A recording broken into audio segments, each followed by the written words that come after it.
The Philadelphia Eagles offensive line holds the keys to a Super Bowl run in their hands this season. Can they figure things out in time? We'll get into it coming up next right here on Locked On Eagles.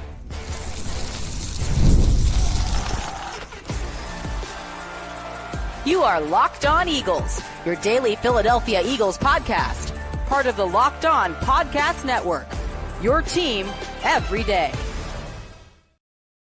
Thanks so much for making Locked On Eagles your first listen each and every day. And thanks so much for making the Locked On Podcast Network the number one sports podcast network. I'm your host, Louis DiBiase. Today, we are brought to you by FanDuel. Right now, new customers can bet just $5. And if your bet wins, you're going to get $300 back in bonus bets to use across the entire app. The Philadelphia Eagles, if they want to win a Super Bowl in the 2025-2026 season, it's up to the offensive line to figure things out. Like, they hold the fate of this team in their hands. As I've said on the show the past few weeks, yes, can you win most of your games? Can you make a run when the majority of the time you're relying on an elite defense, not turning the football over on offense, and then having major clutch gene on that side of the ball with the likes of Jalen Hurts making plays in the fourth quarter, Devontae Smith, A.J. Brown, Dallas Goedert, Saquon Barkley? Historically, this is an all-time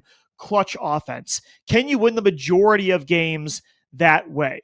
Sure, absolutely. But can you win a Super Bowl without finding any sort of consistency on the offensive side of the ball? Like, can you rely on the defense to bail you out every single week?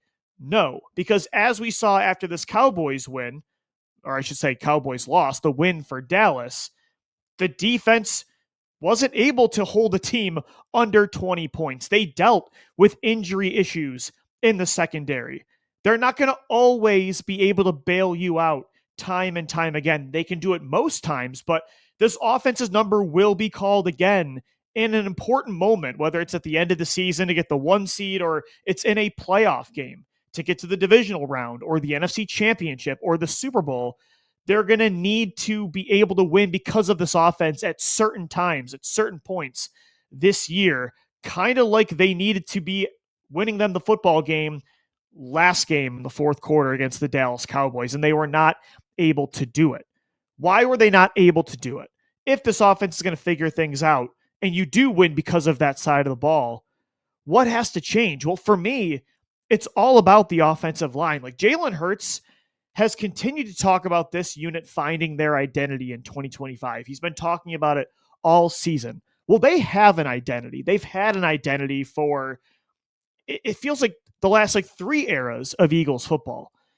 The McNabb era, the Carson Wentz, Nick Foles era, the Jalen Hurts era. On this side of the ball, their offensive line is their identity. And for the first time since 2020, when they won 4 games and everything got torn down during the COVID season, for the first time since that awful, nightmarish year, the offensive line has not been able to carry the Eagles' offense. And I do not think they can win a Super Bowl if they do not figure things out up front. This team was built, like, their DNA, the spinal cord of this unit was built through the line. Like, that is the heartbeat of this team on offense. Everything, when you think about it, is dependent on it. Of course, the run game is dependent on it. A Jalen Hurts passing game plays off the run, like under center play action, RPOs. They use the run game to set up the passing game when Jalen Hurts is their quarterback. They do not have the play caller right now in Kevin Patullo who can overcome an inconsistent run game by scheming up easy yards through quick passing, moving pockets, getting the ball in the hands of A.J. Brown, Devontae Smith, Dallas Goedert, the ability to allow those guys to use their legs, run after the catch ability. That is not something that Kevin Patullo has a strength in. The screen game is not really an existent part of this offense. So it's up to the offensive line to figure things out this year if the Eagles want to win a championship, because the passing game, like I said, with Kevin Patullo as the play caller this year, and it's not going to change, in my opinion. Nick Sirianni said it in his press conference yesterday that he has not considered changing play callers this year, that Patullo is his guy, and I totally believe that is going to be the case for the rest of at least this year, and we'll see what happens in 2026. But with that being said, and with Jalen Hurts and just who he is as a quarterback, the passing game's going to be up and down the rest of the way. I've said it on the show before. It's up to the run game and it's up to the offensive line. The offensive line will be able to create any sort of consistency on this side of the football. They'll be able to help the passing game be less Jekyll and Hyde than it's been. Like, yeah, there's still going to be ups and downs, but if the offensive line can figure things out, at least you won't have the crazy variance we've seen in 2025 where you'll have an elite half of passing football, and then you'll have another half where they just cannot move the football at all. They'll go 6 to 8 drives straight where they don't score any points. They've completely lost the ability to close out games. Why? The offensive line is not dictating terms anymore. Can they figure things out is now the next question. We know what the problem is on offense that can be changed because Kevin Patullo this year cannot be changed. How do they get better? The offensive line needs to get better. Can they? Well, the number one thing that has to happen is they need to get healthy. They need Lane Johnson to come back from this Liz Frank injury within a month and be healthy for the playoff run where he's not consistently dealing with injuries, limping off the field at the end of the second quarter, in the third quarter, Jason Peters style. That's something that needs to be fixed. I think that can change with the time that he has off. They need Cam Jurgens and Landon Dickerson to get healthy. That I'm a little bit more nervous about because Nick Sirianni said today in an interview on Sports Radio 94 WIP that if you're healthy enough to play, you're going to play, and then called these guys warriors. He was asked directly if they should consider shutting down Dickerson and Jurgens until the playoffs. Like I've suggested, maybe they do, specifically for Jurgens more so than Dickerson, who I think has played better over the last month compared to, the first 4 to 6 games of the season. They're not going to do that. So that makes me a little bit nervous that Cam Jurgens, who's struggling really bad right now, performance-wise, dealing with that back injury, that he's going to be at 65 to 75% of his actual self for the rest of the year. But that is something that needs to happen if the offensive line is going to get back on track. They need to get healthy, specifically Lane Johnson, Cam Jurgens, and Landon Dickerson. And then they need Jordan Mailata to play much more consistent football. I mean, he is missing blocks uncharacteristically so. Like he is getting a lot of penalties this year. I think that's what's going to happen, or that's what has to happen. Is it going to happen? It's a big question mark. Like I said, for the first time since 2020, I don't know, but it needs to if they want to win a championship. They just seem really beat up front this year because of the Super Bowl run, because of the injuries. Another thing too is that, I think Tyler Steen has been quietly solid this year, and I think he's exceeded expectations, but he's no Mekhi Becton in the run game. This offensive line is not mauling people like they used to. They're not moving bodies. And again, the key phrase is dictating terms. They're not moving defensive lines downhill and just pushing guys out of the way. They're not winning at the point of attack as much as that we're accustomed to with this unit.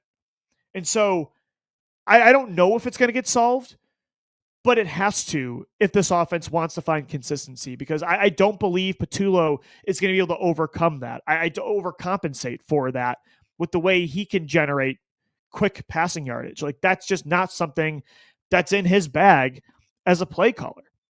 And so the run game has to get going. The offensive line has to get going so the passing game can improve, become a little bit more consistent. We'll see what happens, but that's going to be what really defines this season. Is I think the defense is good enough to maybe even carry you to the divisional round of the NFC title, but there is going to be games where they cannot look like how they did in the second half against Dallas on offense, how they did the entire game against the Lions, the entire game against the Packers, the second half against Tampa Bay, the second half against Denver, the first half against the Rams. There's been too many times this year where the Eagles offense is just, it's not just that they're inconsistent, they're paralyzed, they're stuck. They just cannot move the football at all. And I think the offensive line, it's not the only thing to blame, but it's the one thing you can blame that can also change this year, that could turn things around. So it's really up to them. I'm willing to bet money, though, regardless of what happens this season, that next year, within the first 2 rounds of the 2026 NFL draft, the Eagles are going to draft an offensive lineman. Like, it has to happen to upgrade the right guard position, to find the heir apparent to Lane Johnson. They're going to have to do that. We'll see what happens this year, though, but it's got to get fixed if they want confetti falling on them 2 years in a row. All right, guys, stock up, stock down. Coming up next right here on Locked On Eagles, continuing to recap a brutal loss in Dallas, in Jerry World. We're going to start with stock down. Nick Sirianni, he deserves a lot of blame for that loss, and we'll get into it coming up next. Today's episode of the Locked On Eagles podcast is brought to you by FanDuel. The NBA is back, and there's no better place to get in on the action than FanDuel, the official sports betting partner of the NBA. Even if you miss the start of a game and want to ride the hot hand, which lately in Philadelphia has been Tyrese Maxey, even Paul George when he came back from injury, FanDuel has live bets on everything from who's going to score next to fourth quarter comebacks. Plus, you can even combine your live bets into a same-game parlay for a shot at a much bigger payout. It keeps every game exciting, especially when your team is making that late push. Right now, FanDuel is giving new customers $300 in bonus bets when your first $5 bet wins. So head to FanDuel.com, sign up, and play your game with FanDuel. You can bet on the NBA. You can bet on the Philadelphia Eagles. We do LOE3 every Friday. I'm now over 3 unit shares in the positive for 2025. So make sure you bet on FanDuel with us on Fridays as well, and make sure they are your betting source every single game. FanDuel, the official sports betting partner of the NBA and the Locked On Podcast Network. Thanks as always for making Locked On Eagles your first listen each and every day. And thanks as always for making the Locked On Podcast Network now the #1 sports podcast network. Time for stock up, stock down after a devastating loss to the Dallas Cowboys. We're going to start with stock down because this game had no business ending the way it did. And there's a lot of people to blame. Like I said, the offensive line just could not get things going. This was one of the worst performances up front, especially in the run game from this unit. And Saquon Barkley's included, and we'll talk about him in a minute. But that was the worst performance up front I've seen in quite some time, since like 2020, probably. I mean, Jalen Hurts, even in pass pro, was under fire the majority of that game, especially in the second half. So they were definitely to blame. So was Kevin Patullo, who we'll discuss. But that game falls on Nick Sirianni more than anybody. Stock down to the Eagles head coach. Look, Sirianni, as I said in the show yesterday, he's responsible for the discipline of this football team. He is responsible for how heavily penalized this team has been, especially on the offensive side of the football this year. And it's illegal formation calls. It's personal, unsportsmanlike conduct penalties, personal fouls. Like, those things directly fall on your head coach, who constantly preaches doing the things that don't require talent at an elite level. And they have not done that all season long. Kevin Patullo, he is a direct extension of Nick Sirianni. So when Kevin Patullo fails in losses like he did on Sunday, that is Nick Sirianni. Nick Sirianni made the decision, even though it did not work in 2023, to promote from within. He's the one that hired his right-hand man, Kevin Patullo, who's running a lot of stuff that I think, again, is a direct extension of the Nick Sirianni offense that we saw in 2021, that we saw certain iterations of in 2023, when it was him and Brian Johnson kind of playing tug of war with who's calling plays, who's calling the shots. And so when Patullo fails, Sirianni fails. When the offense is failing at this level, that's on the head coach. When they have 2 key costly turnovers under 6 minutes to go in a really important game, a divisional game where you were up 21-0 and it's still tied and you could still find a way to pull that thing off. And you have 2 fumbles that give the ball away to the Dallas Cowboys in enemy territory. That falls on the head coach. And unfortunately, what we are witnessing again this year is, and look, there's a lot of pros to Nick Sirianni. I'm not saying they should fire the guy.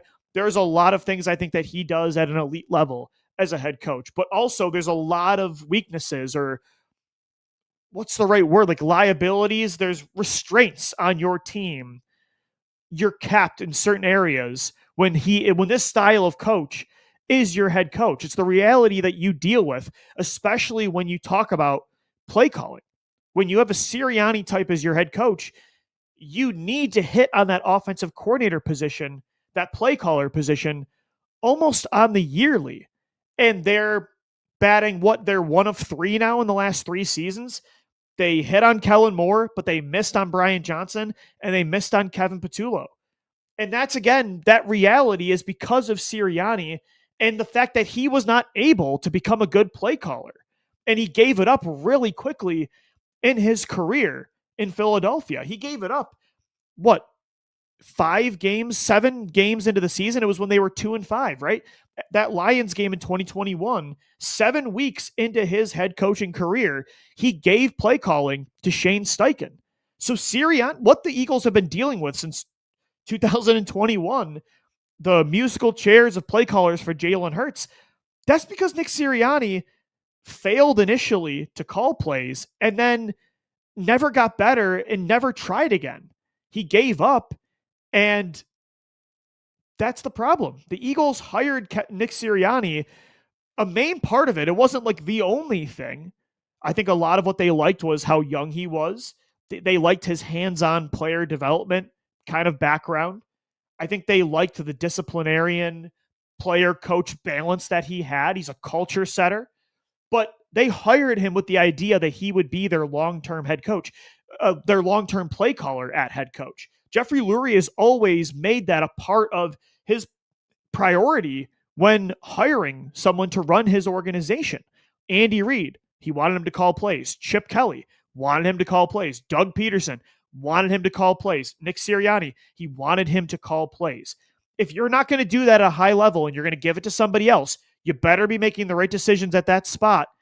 And you better be having this team very buttoned up in the other areas that are supposed to be your strengths. And that has not happened this year, especially against the Dallas Cowboys in that loss on Sunday. So stock down to the Eagles head coach, Nick Sirianni. And of course, stock down to Kevin Patullo. Kevin Patullo was abysmal in the second half. And I know Jordan Mailata defended him. And were there plays to be made in the second half that this Eagles offense they failed to execute? Sure, absolutely. Penalties crushed this team. Like, I can't stop thinking about that penalty in the third quarter, the illegal formation call on Matt Pryor that negated a 30-plus yard reception to Dallas Goedert that got them in Cowboys territory. And if they get points on the board on that drive, especially a touchdown, the Eagles win that game, I think, very comfortably. So a lot of it, yes, was on penalties. It wasn't all on Patullo, but a lot of it was. Like, when you go 6, 7, 8 drives with this kind of personnel and you are not scoring any points, not even field goals, and you're up 21-0 and you can't put that game away, considering the way the Eagles defense is played, when a team is having success on offense like the Eagles did in the first half, 21 points in the first half, they're absolutely cooking. And then a defense adjusts and you completely collapse. And that happens on the regular in a single season. This has happened multiple games where they have a dominant half, and then it's not just, again, an inconsistent half, but they cannot do anything. That is on coaching. When the players are dominating the way they did in the first half, and then it all just goes out the window because a defense made adjustments, that's on coaching. And a lot of that is on Kevin Patullo. Nick Foles said it best actually on his show last week. There is an art to play calling, and some people just don't have it. You either have it or you don't. And I don't think Kevin Patullo has it, at least not as of right now. He doesn't have it despite having everything that he needs. And again, I know the offensive line has been bad this year. And like I said, that's going to decide whether or not the Eagles can win a Super Bowl this year. But Kevin Patullo has not been somebody you're winning games because of. You've been winning a lot of games in spite of Kevin Patullo. And I'm not believing they're going to make a change this season, but they're going to have to make a change in 2026, in my opinion, because I've seen enough to know that this isn't the guy moving forward. I just don't think he's the guy. And I think 95% of you would agree with me at this point. Stock down as well, too, continuing on offense. Stock down to Saquon Barkley. Like I just said, the offensive line is like the main on-field issue that's holding this offense back. But Saquon Barkley, I don't think he is seeing the field nearly as well as he did in 2024. Again, it's mostly the offensive line, but Saquon has struggled to create. And when you're getting paid as much as he is, you have to try to create some sort of yardage. And look, he's getting hit at the line of scrimmage or behind the line of scrimmage the majority of the time, but he has the 10th lowest success rate for a running back since 2020 this year. Some of that's on him. There have been some opportunities I've seen on film where if he just put his foot in the ground, got upfield, and put his head down, he would get positive yardage. I think Tank Bigsby has been getting those tough positive yards in between the tackles this year that Saquon Barkley hasn't. And I'm not saying to give the backfield to Tank, but Saquon needs to take a page out of that playbook. I don't want to say he's dancing, but behind the line of scrimmage, he is trying to find the big play. It feels like a little bit too much when this offensive line right now is just not creating that kind of opportunity for him. So you need to get what you can get. And I think that's what Tank Bigsby is doing a really good job at doing that Saquon isn't. I'm not saying that Saquon is totally shot like a lot of these running backs have been the year after a season where they had a historic usage rate. Like he's not 2015 Philadelphia Eagles DeMarco Murray. When he is getting the football in his hands, like in the passing game specifically, he still looks explosive. Like he still looks like the same athlete. So I'm not saying he's shot. And I am saying the offensive line is the majority of the problem. But Saquon also hasn't been a plus on offense week in and week out. There have been times that he's also hurting you in the run game. That slip on second down off the check down to Jalen Hurts on what could have been the game-winning drive where he fails to pick up the first down. Then the 3rd and 2 happens and Jalen Hurts gets sacked. Like if Saquon picks up that first down, who knows how that game ends? Like he's been slipping a lot this year. Then of course he fumbles the other game-winning potential drive away. And that's an uncharacteristic turnover of him, but you cannot do that in that situation and expect to win games. So Saquon Barkley was really bad against the Dallas Cowboys. And he hasn't been really bad all year, but he's been pretty inconsistent when it comes to vision, when it comes to getting what he can on a play. Most of it's the offensive line, but some of this is on Saquon as well. Again, the 10th lowest success rate for a running back since 2020. Not ideal. Stock down as well to the Eagles' safety depth. It's been reported that Andrew Makuba suffered a fractured ankle at the end of that game.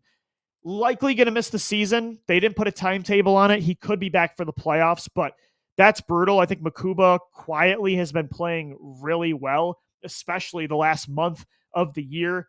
You look at he's out now long-term. Reed Blankenship has a thigh injury too. He suffered in the 3rd quarter of that game. Hopefully that's not long-term because safety was already your thinnest position on paper on defense. And now like you have Sidney Brown healthy and that's really it. I mean, Michael Carter has some safety experience. You could try that. Andre Sam's on the practice squad. Maybe you consider putting Cooper DeJean back there, but I don't want to do that because then you have with Adoree Jackson's concussion, what, you're going to play Michael Carter and Keely Ringo next week against Chicago, who's got a lot of weapons. Don't love that idea. So that injury comes at a really brutal time. But again, this is why the offense needs to find some sort of consistency. Like the defense has been very lucky and very healthy.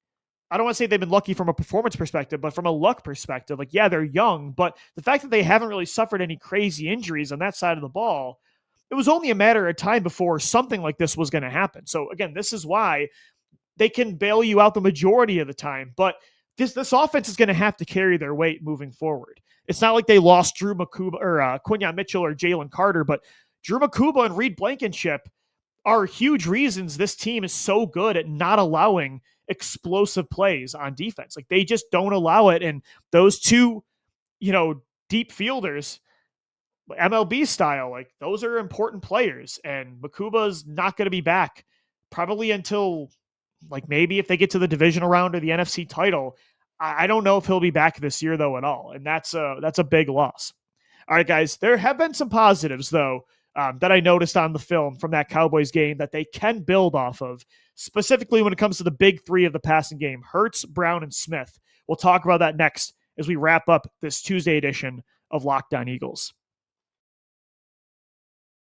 Today's show is brought to you by our friends over there at Peloton. Look, folks, it's time to break through the busiest time of the year with a brand new Peloton cross-training Tread Plus that's powered by Peloton IQ. It's Peloton's most elevated technology and equipment yet that gives you real-time guidance, and it gives you endless ways to move, whether you want to work out by yourself or if you want to work out with your favorite instructor, like my personal favorite, Alex Toussaint. He always gets me fired up to tackle the day. And the thing I like about Peloton, it helps me achieve more in less times. They have features that help you plan, stay motivated, track your progress, and Peloton IQ also provides personalized workout plans and recommendations. That's something that I use right now during the busiest time of the year covering the NFL. They plan my workouts for me based on my mood, my vibe, and also my favorite instructors. So make sure you check it out and use it because it also helps you correct your form in real time, and it maximizes your reps. It counts your reps so that you can do it smarter, safer, and more efficient. Let yourself run, lift, flex, push, and go. Explore the new Peloton cross-training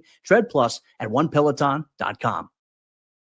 So obviously the Eagles-Cowboys game is one that you just want to take the film and throw it out and never think about this game again as an Eagles fan, as an Eagles analyst. This was, I can't even think of the last time they collapsed like that in a game. In the Jalen Hurts, Nick Sirianni era, like they've lost some frustrating games, but not like that. I mean, it's been the game I thought about after they lost to Dallas was like 2019 against Miami at the end of the year before Wentz went on that 4-game win streak. You felt like that was the game that ended the year, and they really blew it against Ryan Fitzpatrick, and Devontae Parker actually just destroyed that defense. That's the last time I felt like they just imploded, right? I mean, 2020 was what it was. I mean, the last time they had a winning season where they lost like this, that it feels like it was 2019 against the Miami Dolphins. But there were some positives in this game that you feel like weren't a mirage that they can build off of. And one of them was how good A.J. Brown and Devontae Smith were together. Those two almost combined for 300 total receiving yards. They had, actually, it was almost exactly 300, 299 to be exact. A.J. Brown had 110 yards receiving on the day and a touchdown. Devontae Smith had 89 yards on 6 receptions, including that unbelievable 41-yard bomb down the right sidelines where he's literally planking in midair. I mean, one of the best adjustments to a catch, one of the toughest grabs that I've seen an Eagles receiver ever make. And the fact that those two looked as good as they did, the fact that A.J. Brown does not look injured, when after the Detroit game, I was really wondering, like, is this guy the same player? Like, can he separate? Is the hamstring really holding him back? To see him perform the way he did specifically in Dallas is super encouraging. To see the way they used him and Devontae in the first half. That's what's so frustrating about Patullo is there are times he draws things up in the first quarter of a game, and I'm like, there it is. That's what we've been asking for. And it's just so few and far between. It's just not consistent enough. But I love the way they used A.J. Brown in the slot, reduced sets where he has the sideline and the inside of the field to work with, instead of just lining him up all the way to the sideline so he can only really go in one direction. You kind of handicap his route running, his route tree being right up against the sideline. So I like the reduced splits. I like seeing him be put in the slot as well. They used him over the middle of the field. Devontae Smith, they did as well. I like the little shuffle pass, calling Smith in motion, where he almost scored a touchdown off of it. That was very Andy Reid-esque. I think Patullo has had some of those creative play calls in the red zone I'd like to see more of. So it was good to see those two dominate because moving forward, they're going to have to. They're going to have to produce something on offense. And I think you should just, like, if Saquon's not going to get going and this run game just doesn't have it, this might have to be like the first half of 2023 for a little bit while the offensive line gets healthy and tries to figure things out, where it's just Hurts, Smith, and Brown carrying your offensive production, right? I mean, that's what it was it felt like the first 11 weeks before the collapse of 2023. It felt like that's what happened. So again, it's probably not going to come in consistent bunches, but if you can get the explosive plays from the big three on offense with the way this defense is played, that can keep you alive until this offensive line gets going. So those two playing as well as they did was a great sign to see. Jalen Hurts, by the way, I'm going to put him in the stock up category. I don't really blame him for what happened in the second half. And were there some moments, were there some plays I'm sure he'd like back? Like, absolutely. That 3rd and 2 where he got sacked at the end of the game. He did have Dallas Goedert over the middle of the field, but it felt like that play was specifically designed to see if A.J. Brown could win his one-on-one matchup off press coverage. And yeah, Hurts stared him down, but I totally get him wanting Brown to have an opportunity to win that battle and giving him a couple seconds to win the battle. The problem is, like, yeah, he missed Goddard, but the offensive line gave him no chance to come back to the middle of the field through his progressions. That play was designed to probably last a little bit longer to see if Brown could win that battle. And so I don't know, like, yeah, Jalen wasn't spectacular in the second half, but I thought he made enough plays to close that game out. A lot of them were negated by penalties. A lot of it was him being hamstrung by the play caller. I mean, Jalen had over 300 yards from scrimmage, over a 69% completion percentage, 3 touchdowns total. I thought he ran the ball north-south really well. Like, I don't know, this game in the second half, even though the offense got completely erased, again, this didn't feel like the Rams first half, the Broncos second half, the Buccaneers second half, where you watch that tape and you're like, that was Patullo, the offensive line, and Jalen Hurts. I actually thought Jalen was a plus for both halves against the Cowboys. So I'll say his stock is up, and that's a good sign for the game against the Bears on Friday. We'll see. This is going to be a really big matchup. We'll move forward tomorrow's show and start talking about that game between 2 8-3 teams competing for the 1 seed in the NFC. We've got crossover Thursday for you as well with Lauren Cox of Locked On Bears. A Friday show for you as well before the game. So make sure you subscribe to Locked On Eagles on YouTube and on all audio podcast platforms. Thanks so much for making us your first listen each and every day. Until tomorrow, thanks as always for downloading, watching, and listening, and let's go Birds. Fly, Eagles, fly.